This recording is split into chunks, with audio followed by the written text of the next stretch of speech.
Hello again and welcome to our Longwood Basketball Insider this week. I'm Greg Prouty along with the head coach of the Lancers, Coach Gillian. Welcome. Thank you. Good morning, Greg. Coach, it's Monday, January 28th. Talk about two games played last week in the Big South Conference. Last Tuesday went over to Liberty University. Close game at halftime. Things kind of snowballed in the second half and end up with a 74-47 setback. Yeah, those things will happen from time to time. Snowballed in the wrong direction for sure. We were down by 10 with about 2 minutes to go in the first half. Got a couple hoops right there before halftime, and we're in pretty good position, down by 3. At that point, you can realistically say it's anybody's game, but very quickly in the second half, we gave up a lot of easy baskets. We didn't have any patience on offense. The shot selection wasn't good, and you find yourself down by double digits and the game getting away from you. You never want that to occur. Our margin for error is very slim, and from time to time that may happen, but we really can't afford to have that very often. Coach, come back home this past Saturday playing Presbyterian College. First time we've ever played Presbyterian in men's basketball, and they're in the South Division, a game, close game in the first half, close at halftime, close throughout the second half, and then the last 3 or 4 minutes of the game, the Blue Hose kind of pulled away. Yeah, familiar territory for us. Again, not the outcome that you want to have. That's 7 league games we played now. 5 of them decided in the last couple minutes. The Liberty game, obviously not. The Charleston Southern game was not. And it does sound repetitive, but we have to figure a way to, in the game situation, to be able to make the plays you have to make to come out on top. Very close throughout the course of the second half. And even for a 3 or 4 minute stretch there, as it's getting into the end of the game, we had a transition opportunity that would have tied the game. We turned the ball over. A guy made a three-pointer for them, stretch the lead out. We missed a couple of shots, and the lead is back at 7 or 9 there, and then you're kind of trying to plug away to get back in it at the end. So put yourself in position. We have to find a way to make those plays that are in the last 4 minutes of the game that can give us what we want, which is coming out on top. Coach, the final score of that game was 82-71. 7 games into the Big South now, still looking for that first conference win. I know it's not where you want to be. Address that for us briefly. Well, it's of course not where you want to be. The guys have kept a positive attitude, continuing to work at what they need to do to put us in position. It doesn't help us being a little bit short-handed. But we are, when you're in that position to be successful, you're in the last 4 minutes of the game. It's anybody's game. That's 5 times now. We've been right there and not gotten over the hump. What this group needs is to have that breakthrough. And we've been saying that ever since we started league play, but that is truly the case. And I think once that does occur, that weight of getting that first Big South win is lifted off your shoulders, so to speak, and you can kind of progress from there. But we do have to get to that point. And there's no other way you can do it than one day at a time, one game at a time, keep plugging away and work to make that happen. Coach, you mentioned being shorthanded. I'll quickly update on one of those guys, sophomore transfer Frank Holloway. He had successful shoulder surgery about a week ago, probably about a 4 or 5 month rehab period for him. He should be 100% by the time practice starts next fall. Can you tell us anything about Nick Brown right now? He's missed the last 3 games. Well, first of all, with Frank, he separated his shoulder before we started practicing, the week before we started practice. And the decision-making period that you're in there is if he gets surgery, he's going to miss the season. And you can potentially let that heal, wear a cumbersome brace, and try to play through that. And that's what he attempted to do.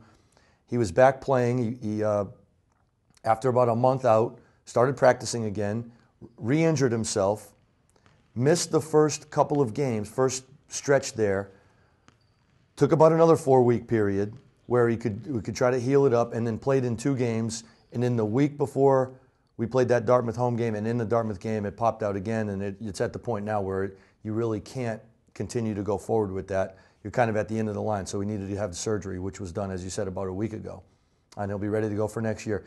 In Nick's case, it's really, you'd like to say it's day-to-day to try to figure out what's going to happen, but you have to be very careful in situations like that.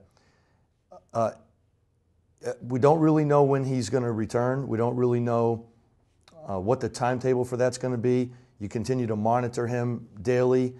Josh Beard has done a great job monitoring him. He's been to see the doctors. He's had some tests done. And right now, as much as we would like to have him playing and continuing to play, he was making great progress. We're not going to do anything but take care of him and until we know exactly that he's 100% ready to go. Unfortunately, he just won't be able to play for a little while. No real timetable for that as of now. Coach, back on the road this week for 2 games. That'll give us 5 road games in our last 6, but that'll close out the stretch of road games during this period right now as well. Wednesday night at High Point, Saturday night at Gardner-Webb. Talk about those 2 teams. Yeah, and right now, Greg, what we can't really be concerned about, whether it's home or away, we got to look forward to the next opportunity to play. We had a great game down at Asheville last Saturday, right there with the ball down by 1 with 35 seconds to go. Not so good as we move through the second half at Liberty, a close game at home here with Presbyterian. It's about the game, the next game. Let's get back in that position and let's find a way. That's what we have to do right now, find a way to get to the end of those, to come out on top one time. And every game's going to be tough. Every team in this league is good. Every team's well coached, well prepared, has good players. And I think we're right there with them as well. We just haven't broken through yet. So High Point has 2 very good interior players, John Brown and Alan Cheney. Gardner-Webb, Saturday night game, again on the road. A transition team. They've had some very close games in league play, right around 500, I think, right now. And a bunch of games that really could have gone either way. Some overtime games, like down at Campbell earlier. Very close game with Radford the other day. So each game presents its own challenges. The first one is at High Point on Wednesday. We'll need to do a good job with Cheney and Brown. Those guys are a little different than the other teams around the league that are more perimeter-oriented, that they do most of their scoring on the inside. And get right there to the end of the game again. Let's get ready. Let's play. Let's go. We got to be ready to go. Coach, a quick look at the Big South standings in the North. Campbell's in first, 5-2. High Point and VMI tied for second, 4-3. In the South, Charleston Southern, they're still unbeaten, 7-0. Asheville right there in second, 5-2. Charleston Southern first. Obviously, they're the only undefeated team in the league. Excellent guard play, good size that cleans up offensive rebounds and takes care of the interior, and they have some depth.